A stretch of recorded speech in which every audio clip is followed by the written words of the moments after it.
Agora você pode fazer parte do clube de membros do Spurgeon TV. Esses são e-books já disponibilizados para os membros do canal. Todos os dias, novos e-books são adicionados junto com outros benefícios que só os membros têm. Sendo um membro, você passa a ajudar no crescimento desse ministério, tanto na quantidade do que podemos publicar, como na qualidade do material. Nosso propósito é, juntos, atingirmos o maior número de pessoas com solo escritura. Seja um membro do Spurgeon TV. Sermão número 439, pregado na manhã de domingo, 16 de março de 1862, por Charles Haddon Spurgeon, no Tabernáculo Metropolitano, Newington, Londres, Inglaterra. Spurgeon pregou este sermão quando tinha 28 anos de idade. E Davi disse consigo mesmo: um dia perecerei pela mão de Saul. 1 Samuel 27, verso 1. Duvidar da bondade de Deus é considerado por alguns um pecado muito pequeno. De fato, alguns até exaltaram as dúvidas e medos do povo de Deus como fruto e graça, e evidências de grande avanço na experiência espiritual. É humilhante observar que certos pastores têm mimado e acariciado homens na incredulidade e desconfiança em Deus, sendo neste aspecto falsos ao seu mestre e às almas do seu povo. Longe de mim ferir os fracos do rebanho, mas os seus pecados devo e vou ferir, pois é minha firme convicção que duvidar da bondade, da fidelidade e do amor de Deus é uma ofensa muito grave. A incredulidade é semelhante ao ateísmo. O ateísmo nega a existência de Deus. A incredulidade nega a sua bondade.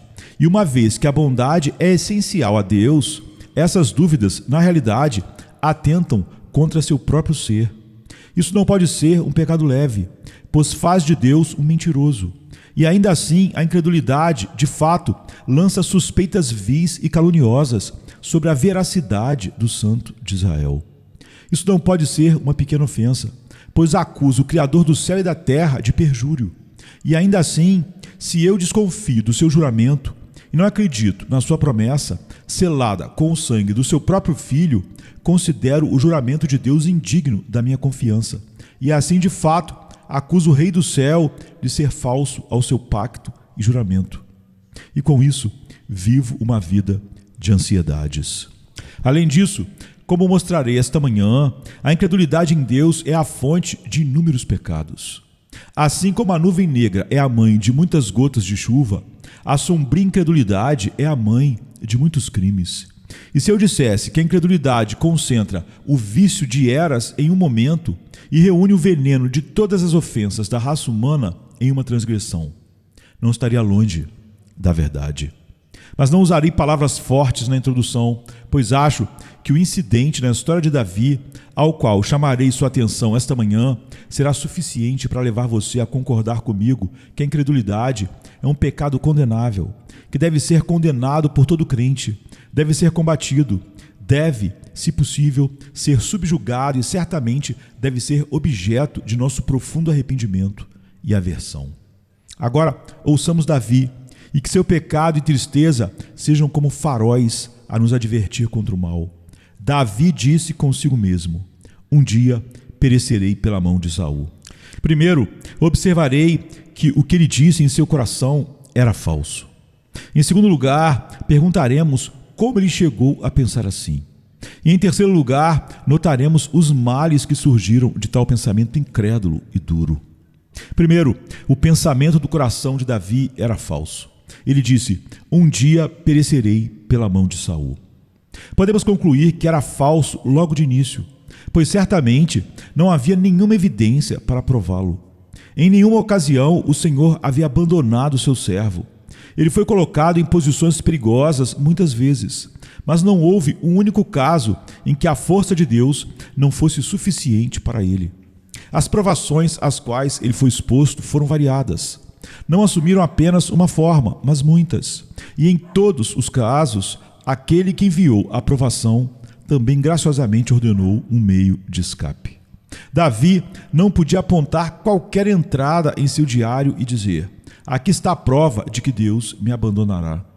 Ao olhar para trás em toda a sua vida, desde o momento em que cuidava das ovelhas de seu pai e matou o leão e o urso, até o dia em que desafiou o filisteu, e até mesmo quando acabara de escapar do seu perseguidor sedento de sangue, ele não poderia encontrar um único fato que provasse que Deus havia mudado de ideia e deixaria seu ungido cair nas mãos de seu inimigo cruel. Agora, marque bem, quando você e eu duvidamos da palavra de Deus, há isto a ser dito: nós desconfiamos dela sem causa. Dou meu testemunho de boa vontade de que não tenho razão para duvidar do meu Senhor, nem mesmo a sombra de uma razão. E acredito que vocês, que estão em Cristo há muitos anos antes de eu conhecê-lo, podem dizer que, desde que confiaram nele, nunca tiveram qualquer motivo para suspeitar de sua fidelidade, ou imaginar que ele os abandonaria. Irmãos, não condenamos um homem sem evidências. Condenaremos nosso Senhor amoroso sem evidências? Desafio o céu, a terra e o inferno esta manhã a trazer qualquer prova de que Deus não é verdadeiro. Das profundezas do inferno chamo os demônios, e desta terra chamo os crentes provados e aflitos. E apelo ao céu, desafiando a longa experiência da hoste lavada pelo sangue. E não se encontra nos três reinos um único que possa dar evidência de um fato que deva refutar a bondade de Deus ou enfraquecer seu direito de ser confiado por seus servos. Agora, que nossa incredulidade seja rejeitada, que nosso senso de justiça a expulse de uma vez. Sejamos justos com Deus, assim como com os homens. E se ele nunca falhou a nenhum do seu povo ou quebrou uma única promessa, longe de nós duvidar ou ser incrédulos. Até aqui provamos que a promessa é boa, que Jesus ratificou com sangue. Ainda ele é gracioso, sábio e justo, e ainda nele Israel deve confiar. Mas novamente, o que Davi disse em seu coração não foi apenas sem evidência, mas contrário à evidência. Que razão ele tinha para acreditar que Deus o abandonaria? Pelo contrário, quantas evidências ele tinha para concluir que o Senhor nem podia nem queria deixá-lo. Teu servo matou tanto o leão quanto o urso, e este filisteu incircunciso será como um deles. Essa era uma boa argumentação. Por que não raciocinar assim agora, Davi? Por que não dizer: teu servo matou o filisteu, teu servo escapou da lança de Saul, quando o monarca louco queria pregá-lo na parede. Teu servo escapou de todas as armadilhas de Doeg. Teu servo escapou quando Saul o perseguiu nas trilhas das cabras montesas e nas cavernas de Engedi. Teu servo escapou do poder de Aques, o filisteu, e eis que este Saul, que busca a minha cabeça, de sua mão eu também escaparei. Isso teria sido uma conclusão racional, uma maneira adequada de lidar com as evidências. Mas dizer, após tanto amor e bondade passados, ele me deixará afundar no fim, era tirar uma conclusão mentirosa e emitir um veredito diretamente contrário às evidências. Irmãos e irmãs em Cristo, o seu caso é semelhante, pelo menos o meu é. Ó Senhor Deus, tu nunca nos deixaste em nenhum momento. Tivemos noites escuras, mas a estrela do amor brilhou em meio à escuridão. Tivemos dias nublados, mas nosso sol nunca se pôs sem que tivéssemos vislumbres de luz do céu. Passamos por muitas provações, mas nunca para nosso detrimento, sempre para nossa vantagem. E a conclusão de nossa experiência passada, pelo menos posso falar positivamente da minha própria, é que aquele que esteve conosco em 6 problemas não nos abandonará no 7º. Ele disse: nunca, jamais te deixarei, e jamais, jamais, jamais te desampararei. Não pense que repito esses jamais muitas vezes. Repito o texto exatamente como o encontro no grego. O que sabemos do nosso Deus fiel mostra que Ele nos manterá até o fim, e mesmo até o último momento, Ele será nosso ajudador. Não vá então contra as evidências. O que deveríamos dizer de um júri que, após ouvir um caso em que o veredito, evidentemente, deveria ser inocente, ainda assim dissesse culpado? Que a terra reverbere com o clamor de indignação. Um homem foi condenado não apenas injustamente, mas na própria cara das evidências que provaram sua inocência. Ó céu e terra, ressoem com a indignação universal dos homens que se indignam com a condenação de um homem inocente, mas que, ao contrário disso, facilmente pensam que Deus é falso, quando todas as evidências de nossas vidas passadas provam que Ele é verdadeiro e fiel à sua palavra. Isso deveria ser a morte de todo medo e ansiedade. A palavra do nosso Salvador permanece segura. Seu registro está nas alturas. Aquele que tornou nossas almas seguras nunca foi conhecido por mentir. Fortificações de rocha estupenda, nossa morada será. Lá nossas almas sem choque, a ruína da natureza verão. Terceiro, esta exclamação de Davi era contrária às promessas de Deus.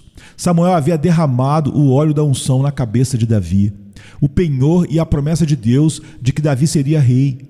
Deixe Davi morrer pela mão de Saul e como a promessa poderia ser cumprida. Muitas vezes, Deus assegurou ao seu servo Davi que ele havia escolhido o filho de Jessé para ser o líder do seu povo.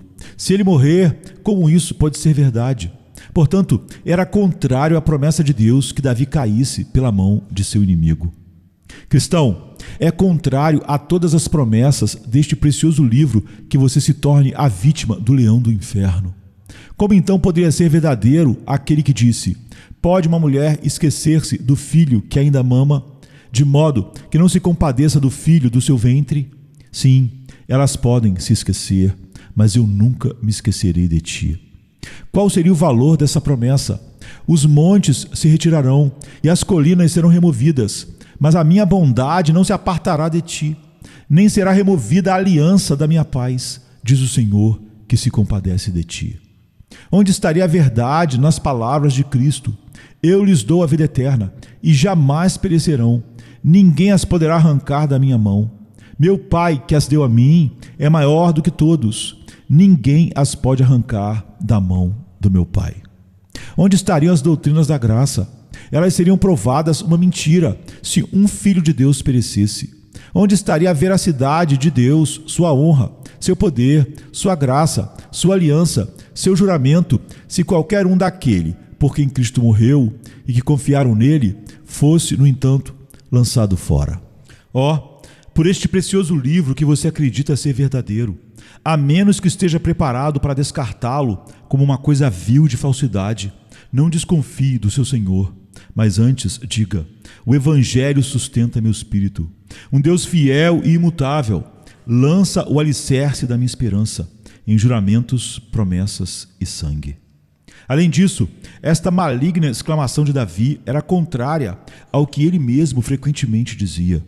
Aqui me condeno. Lembro-me de uma ocasião, para minha vergonha, estando triste e com o coração duvidoso, um amigo bondoso tirou um papel e leu para mim um pequeno trecho de um discurso sobre a fé. Logo detectei o autor do trecho. Meu amigo estava lendo para mim um dos meus próprios sermões. Sem dizer uma palavra, ele apenas deixou para minha própria consciência, pois ele havia me condenado por cometer a mesma falta contra a qual eu havia declarado com tanto fervor. Muitas vezes, irmãos, vocês podem ser encontrados na mesma inconsistência.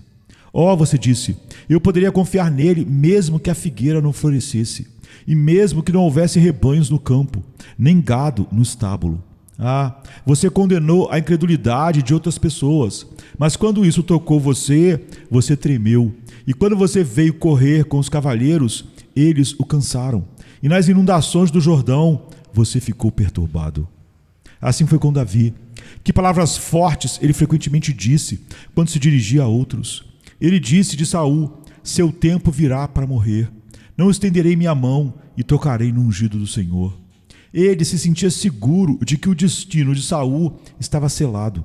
E ainda assim, na hora de sua incredulidade, ele diz: um dia ainda cairei. Que contradição estranha foi essa? Que misericórdia é que Deus não muda, pois estamos mudando 2 ou 3 vezes ao dia. Mas nossas próprias declarações, nossas próprias convicções anteriores são totalmente contrárias à ideia de que Ele possa nos deixar ou nos abandonar. Apelo, como aquele antigo grande líder que apelou de Filipe bêbado para Filipe sóbrio. Eu apelo agora de Filipe incrédulo para Filipe em um estado mental adequado. Trago diante de você seus próprios pensamentos, suas próprias emoções, seus próprios gritos alegres de cântico, seus próprios salmos de vitória, e peço que os faça consistentes com suas dúvidas atuais. Ainda que um exército se acampe contra mim, meu coração não temerá. Ainda que se levante guerra contra mim, nisto confiarei. Esse é Davi. Um dia perecerei pela mão de Saul, esse é Davi também. Eu te amarei, ó Senhor, minha força. O Senhor é a minha rocha e a minha fortaleza, e o meu libertador, o meu Deus, a minha força, em quem confiarei, o meu escudo e o chifre da minha salvação, e o meu alto refúgio. Invocarei o Senhor, que é digno de louvor, assim serei salvo dos meus inimigos. Esse é Davi. Um dia cairei pela mão de Saul, esse é Davi novamente. Não traga nenhuma outra evidência, deixe que o homem se condene. Sua incredulidade é absurda pelo que ele próprio mostra. Assim é com você e comigo, irmãos. Somos grandes tolos quando duvidamos de Deus. E isso é dizer o melhor. O que é o pior disso? Só Deus sabe.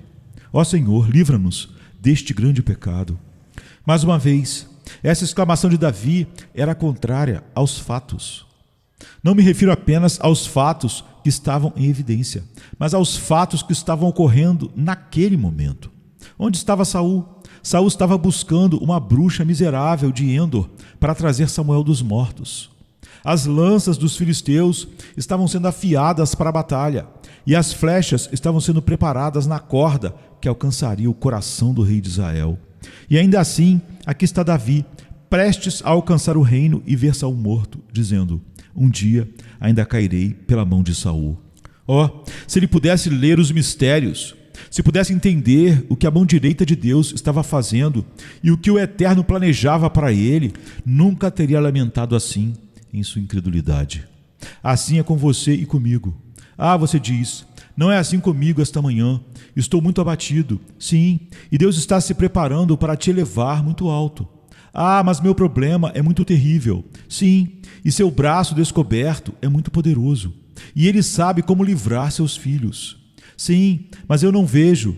Não, e você não precisa ver, mas ainda assim está sendo feito. Os propósitos de Deus estão amadurecendo.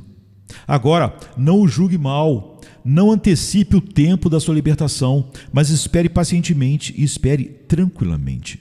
Sei que alguns de nós, quando escapamos de nossas provações, dissemos: bem, se eu soubesse que seria assim, não teria me preocupado tanto com isso. Exatamente. E agora eu te imploro, embora você não saiba, ainda assim acredite. E não vá contra os fatos para duvidar de Deus. Você está numa situação financeira difícil, está? Mas ainda cuida de seus filhos. O que você diria ao seu filho se ele estivesse sentado à mesa chorando? Por que você está chorando, filho? Porque não há comida para mim. Ora, criança tola, você diria, eu estava cortando uma fatia de pão. Não chore até ter certeza de que não há comida. O Senhor nos diz muitas vezes: por que você está chorando, criança tola? Isto é o que eu estava fazendo por trás dos mistérios da minha providência, preparando alguma misericórdia doce e preciosa para você. Como diz o poeta, as nuvens que você tanto teme estão cheias de misericórdias e se romperão com bênçãos sobre sua cabeça. Não julgue o Senhor por fraco senso, mas confie nele por sua graça. Por trás de uma providência carrancuda, ele esconde um rosto sorridente. Mas agora devo, enquanto minha força permitir, por causa de minha enfermidade, prosseguir para a segunda parte do discurso, a saber, como foi que Davi chegou a pensar assim de seu Deus? A primeira resposta que dou é: porque ele era um homem. Os melhores homens são homens, no melhor dos casos. E o homem, no melhor dos casos, é uma criatura tal que Davi bem poderia perguntar: Senhor, o que é o homem? Se sempre realizássemos feitos de fé, os espectadores poderiam imaginar que éramos semideuses. Pois, na verdade, digo que os feitos que um homem de fé pode fazer só são superados pelas ações do próprio Todo-Poderoso. Próxima da onipotência está a fé. Não é apenas próxima dela em alguns aspectos, pois a fé pode fazer tudo o que a onipotência pode, quando Deus a fortalece. O que eram os exércitos dos filisteus para Sansão? Montes e montes com a queixada de um jumento, matei 1000 homens. E o que eram as colunas do templo para ele? Ele se curvou com toda a sua força e derrubou o belo palácio dos filisteus sobre os príncipes e sobre a multidão reunida. A fé pode fazer tudo, mas se a fé nunca cedesse à incredulidade, poderíamos ser tentados a elevar o crente a um semideus e pensar nele como algo mais que mortal. Para que possamos ver que um homem cheio de fé ainda é um homem, para que possamos nos gloriar nas fraquezas, pois nelas o poder de Deus é mais claramente provado, Deus permitiu que a fraqueza do homem se manifestasse gravemente. Não foi Davi quem alcançou essas vitórias anteriores, mas a graça de Deus em Davi. E agora, quando isso é removido por um momento, veja no que o campeão de Israel se torna. Mas além disso, você deve considerar que Davi foi exposto a uma prova muito longa, não por uma semana, mas mês após mês, ele foi caçado como uma perdiz nas montanhas. Agora, um homem pode suportar uma prova, mas uma perpetuidade de tribulação é muito difícil de suportar. Colocar a cabeça no cepo parece-me relativamente fácil, mas ser amarrado, como alguns dos mártires, a uma estaca e ser assado em fogo lento, hora após hora, enquanto os membros murcham no calor, deve ter sido terrível. O martírio de uma hora é glória súbita, mas o martírio de uma vida é preciso algo mais do que o humano para suportar isso. Ser crucificado, ter as mãos e os pés pregados firmemente, mas as partes vitais intactas, ter todas as dores da morte com toda a força da vida. Agora, tal foi a provação de Davi, sempre seguro, mas sempre assediado, sempre seguro por Deus, mas sempre caçado por seu inimigo. Nenhum lugar poderia lhe dar descanso. Se ele fosse para Keila, então os cidadãos o entregariam. Se ele fosse para o bosque de Zife, então os zifeus o traíam. Se ele fosse até mesmo aos sacerdotes de Deus, lá estava aquele cão de Doeg para ir a Saul e acusar o sacerdote. Mesmo em Engedi ou em Adulão, ele não estava seguro, eu admito, em Deus, mas sempre perseguido por seu inimigo.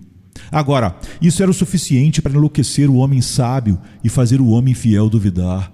Não julgue Davi com demasiada severidade. Pelo menos julgue a si mesmo com a mesma severidade. Acho que se também fôssemos tentados como ele, cairíamos como ele. Além disso, lembre-se, Davi passou por algumas fortes emoções. Apenas 1 ou 2 dias antes, ele havia saído com Abisai ao luar para o campo onde Saul e seu exército dormiam. Eles passaram pelo círculo externo onde os soldados comuns dormiam. E silenciosamente e furtivamente, os 2 heróis passaram sem acordar ninguém. Finalmente, chegaram ao local onde os capitães das centenas dormiam. E eles pisaram sobre seus corpos adormecidos sem acordá-los.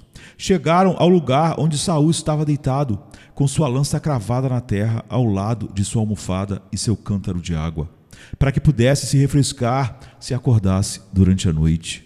E Abisai disse: o Senhor o entregou em tua mão. Deixa-me feri-lo. Ferirei-o só uma vez. Davi segura a mão de Abisai. Ele não permite, mas diz: vive o Senhor o ferirá, ou o seu dia chegará para morrer, ou descerá para a batalha e perecerá. O Senhor me livre de estender a mão contra o ungido do Senhor. Assim, ele escapou dessa tentação, como havia feito antes, quando apenas cortou a orla do manto de Saul, em vez de matá-lo, como poderia ter feito nas cavernas de Engedi. Agora, irmãos, um homem pode fazer essas grandes coisas ajudado por Deus. Mas vocês sabem que há uma espécie de lei natural conosco, que depois de uma forte emoção, há uma reação. Vou lhes dar um exemplo. Lá está Elias. Ele construiu um altar ao Senhor seu Deus. Os sacerdotes de Baal construíram outro. Elias apela a Deus. Aquele que responder com fogo, esse será Deus. Os sacerdotes de Baal suplicam ao seu Deus. Ele não responde. Eles se cortam com lancetas e facas. O ídolo mudo não pode afirmar sua própria divindade. Elias zomba deles.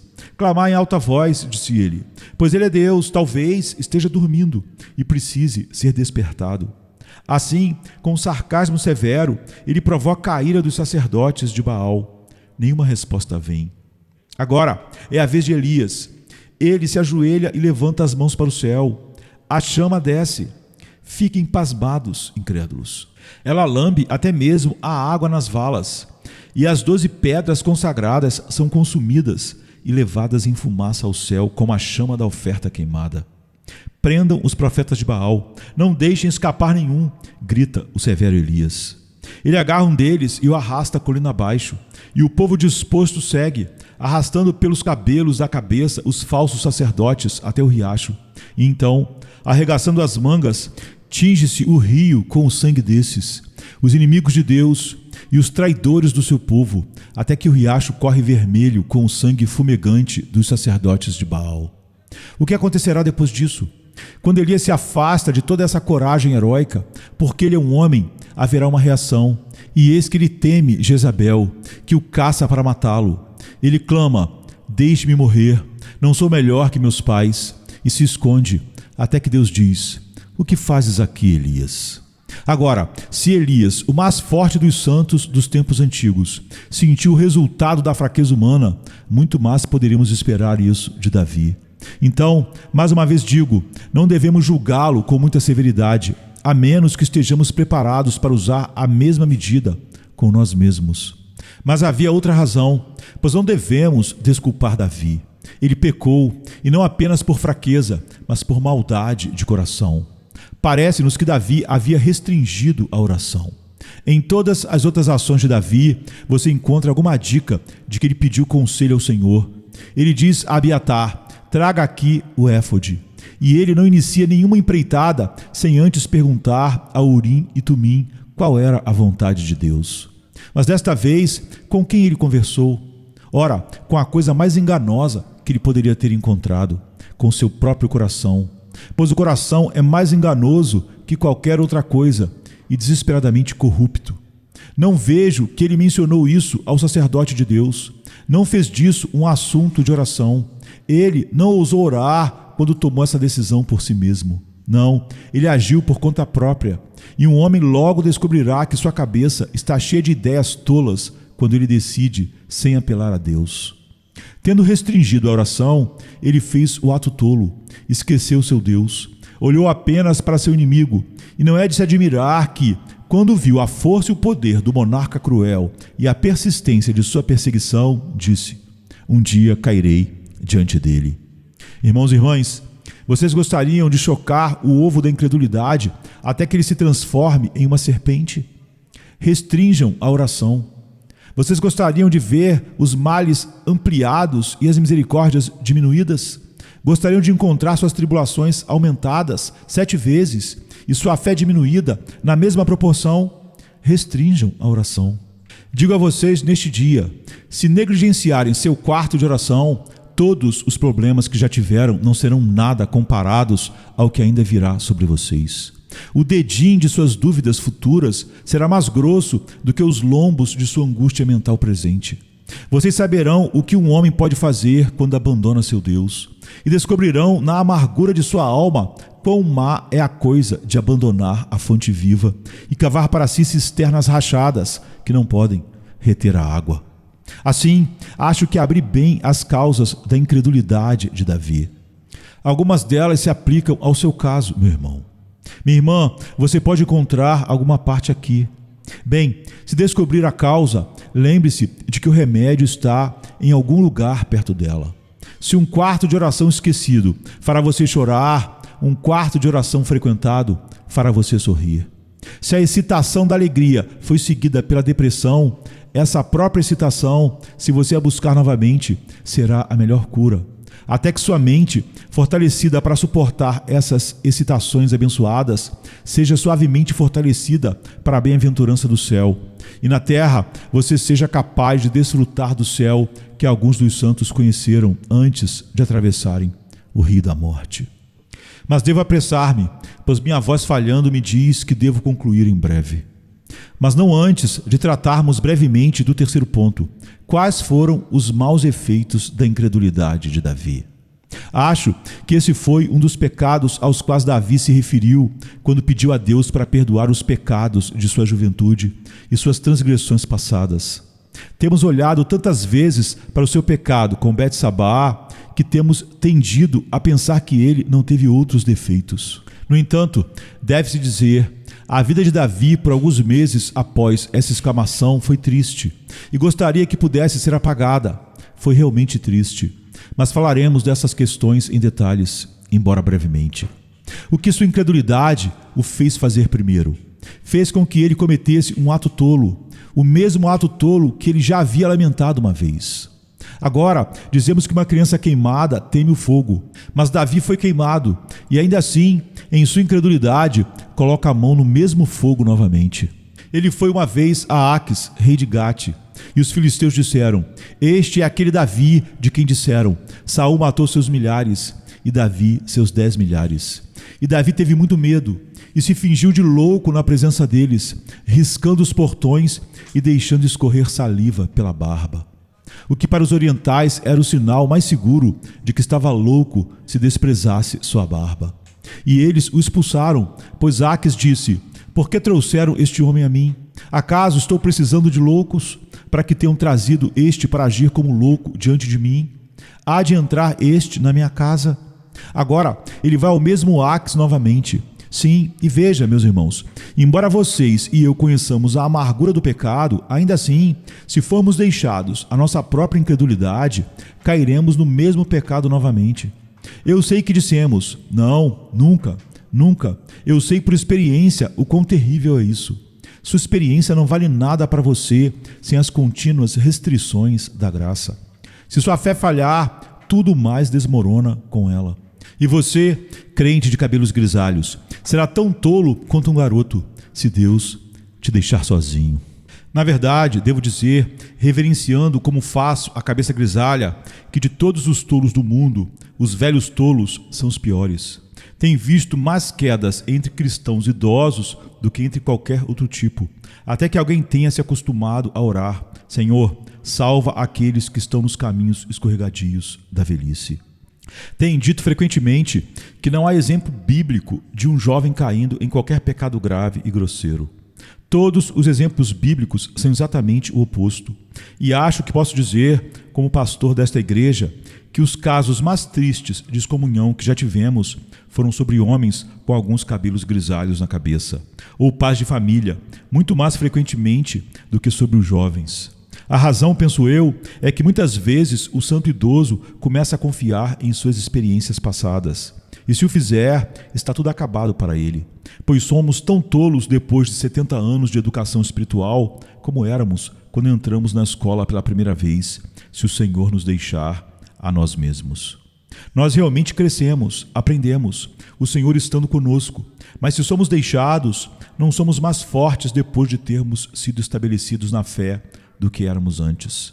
Digo novamente, se fôssemos deixados em qualquer momento, não importa quem sejamos, o pecado logo seria a nossa busca, e a iniquidade nossa companheira. Devemos oferecer a mesma oração: sustenta-me e estarei seguro até o final. E devemos terminar nossas vidas assim como Davi terminou o Salmo 119, com aquela confissão: andei errado como uma ovelha perdida. Busco o teu servo, pois não esqueço os teus mandamentos. Mas além disso, o início do pecado é como a saída da água, e passamos de mal a pior. Ele se juntou aos inimigos do Senhor. Você acreditaria: aquele que matou Golias procurou refúgio na terra de Golias. Aquele que feriu os filisteus confiou nos filisteus.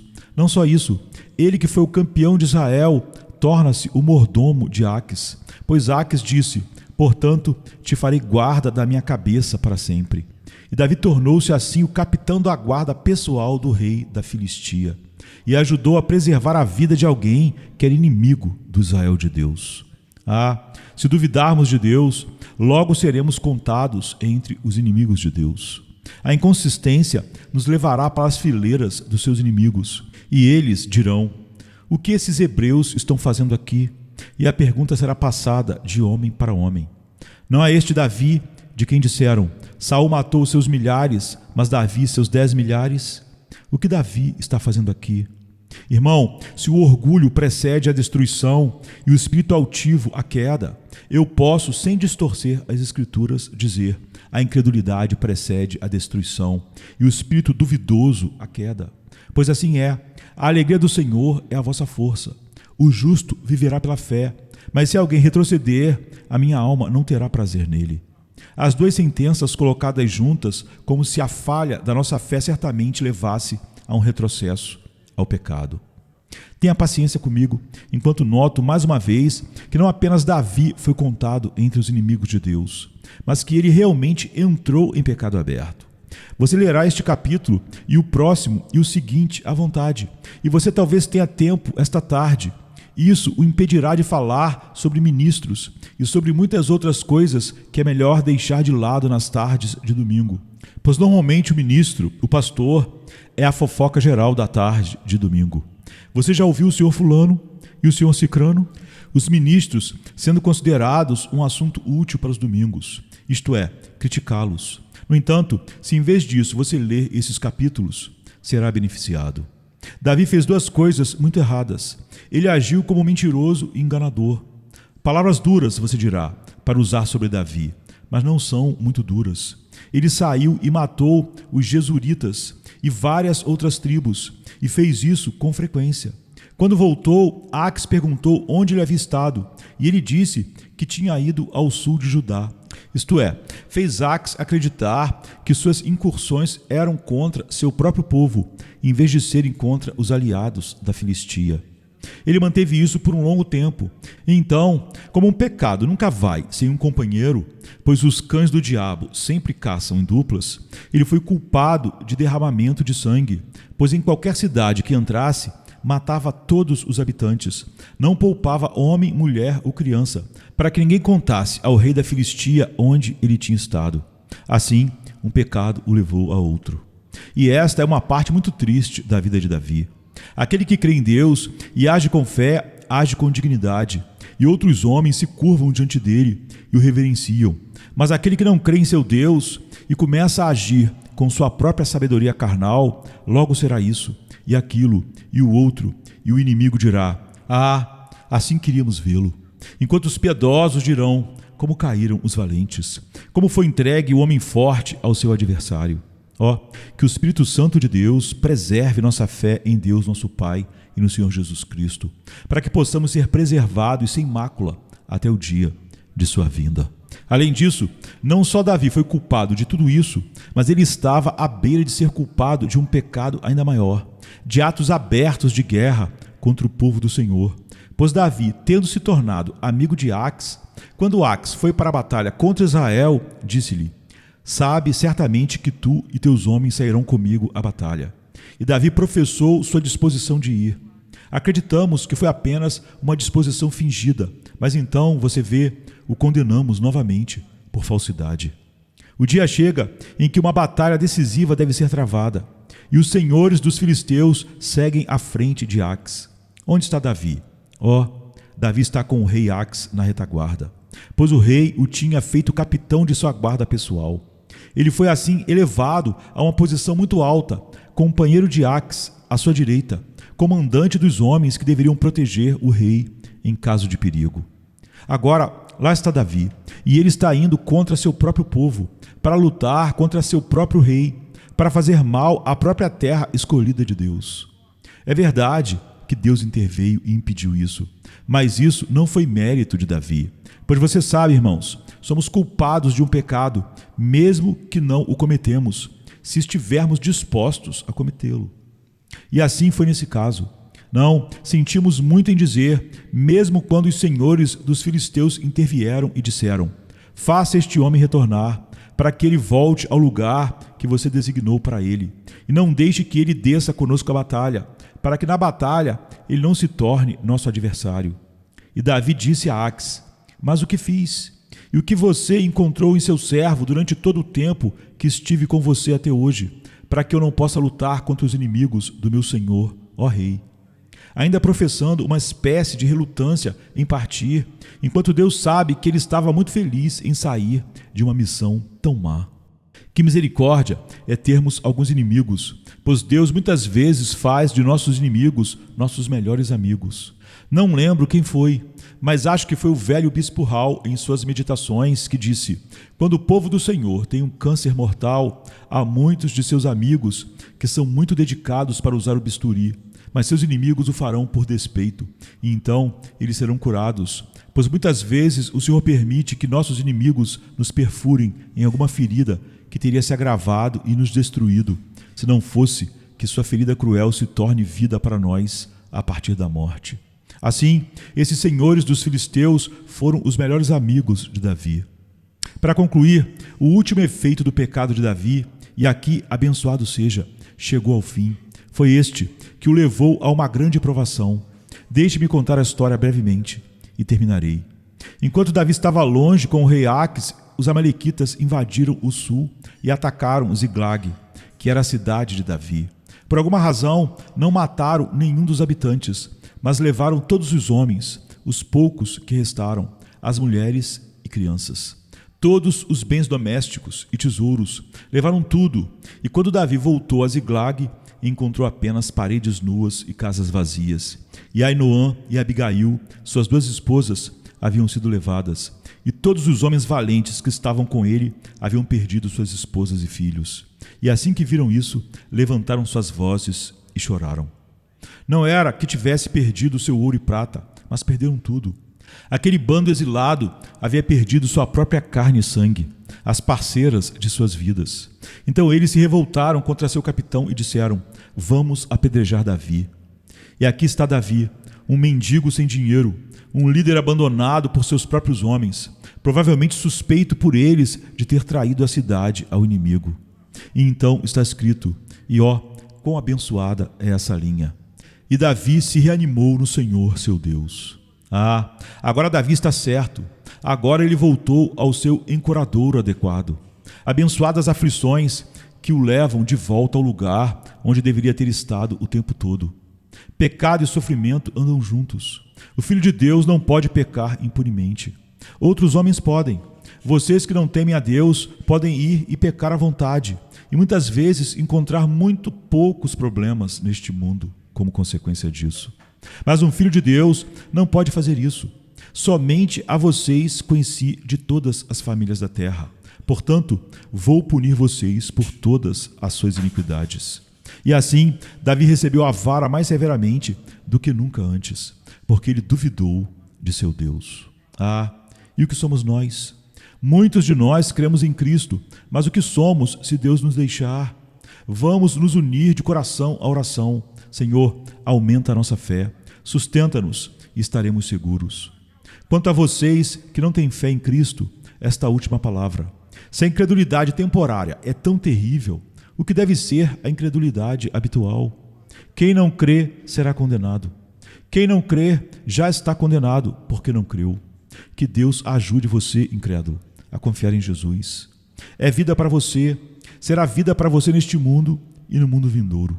Confie nele com sua alma e ele nunca te abandonará, mas até o fim ele te guardará e no fim ele te abençoará e sem fim ele te glorificará para estar com ele para sempre.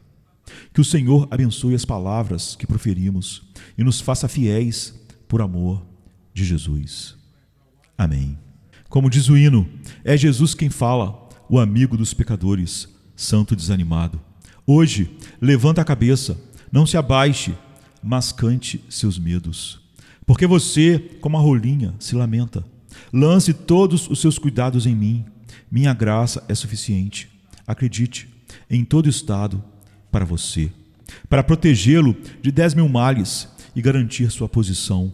Suficientes são meus deveres e vontades, que devem e durarão. Em todo momento, em todo lugar, em segurança você estará e encontrará a minha graça eterna suficiente para você. Jesus, ajude-nos a crer, pois somos lentos de coração. Graça de tua plenitude para receber e assim te honrar. É sexta-feira chega trazendo a noite seu manto. Jesus em súplicas, enquanto Pedro sucumbe ao encanto do sono. Judas, com seu beijo, selou o destino. Traição que esboça o pranto. No silêncio da noite, a esperança parece se esconder, mas o eco do domingo aos poucos começa a nascer. Pilatos em sua indecisão, O sinédrio em conspiração, a turba em escárnio desconhece a ressurreição. Discípulos fugitivos, corações partidos, Maria em lágrimas, Pedro nega, o galo canta anunciando amanhã que tarda. É sexta-feira, clama a criação, mas o domingo se anuncia, trazendo redenção. Nosso Salvador, sob o peso da cruz, caminha entre a multidão que zomba, sua santidade diminui. A coroa de espinhos, o sangue que escorre marcas de amor infinito. É sexta-feira, mas a esperança do domingo não está tão distante. Elevado na cruz, entre criminosos a dor se faz presente. O véu se rasga, a terra treme, o céu escurece, um silêncio envolvente. A pedra colocada, os guardas se postam, a vigília começa, mas a promessa do domingo no coração ainda aquece. É sexta-feira, mas não é o fim. Domingo vem aí com vitória sem fim. A escuridão parece reinar, a morte sorri, certa de sua vitória. É sexta-feira, mas a história ainda não contou sua glória. O pecado julga ter vencido, a esperança parece falhar, mas a luz do domingo já começa a brilhar. O túmulo agora vazio, a pedra removida, Jesus ressuscitou, trazendo vida. Manhã de domingo, brilha a esperança restaurada. A morte foi vencida, a redenção proclamada. É sexta-feira, mas a alegria vem com o amanhecer. Domingo já chegou, ensinando-nos a renascer. Nosso Salvador, sob o peso da cruz, caminha entre a multidão que zomba, sua santidade diminui. A coroa de espinhos, o sangue que escorre marcas de amor infinito. É sexta-feira, mas a esperança do domingo